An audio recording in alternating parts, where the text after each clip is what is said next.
Ես կարծում եմ, որ Ադրբեջանը հասկացել է, որ այնինչ ինքն արդեն ստացել է, դրանից ավելին պահանջելը իրեն ձեռնտու չէ։ Սա է տեղի ունեցել, եւ իհարկե խնդիր կար տևական ժամանակ այդպես պահելու, էսել եմ ուզում, սա էլ կտակ նոր, հիմա հասկացա, որ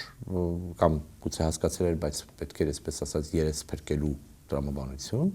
մնաց մի քանի, այսպես ասած, իրենց բերած նախապայմաններն էր, ԵԱՀԿ Մինսկի խմբի լուծարումը եղավ, 907 բանաձևը մեզ հետ կապ չունի, թող ամերիկացիների հետ խոսեն, եւ հիմա արդեն տեսնում ենք, որ սահմանադրական փոփոխություններն էլ այլևս նախապայման չեն։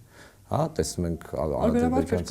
բայց ադրբեջանցի падգամավորներ կան, որոնք ասում են մենք կարող ենք ստորագրել փաստաթուղթը նույնիսկ մինչև ընտրություններ։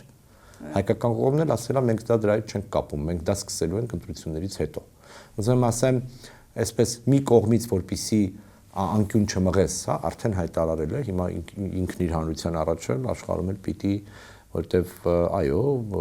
մաքսիմալիստական հայտարարություններ շատ էին արվում, գուցե տևական ժամանակ իրենց հաջողություններից արված էին, բայց հիմա հասկանում են, որ այնինչ ունեն, թերևս դրանից ավելին հաստատ չեն ստանալու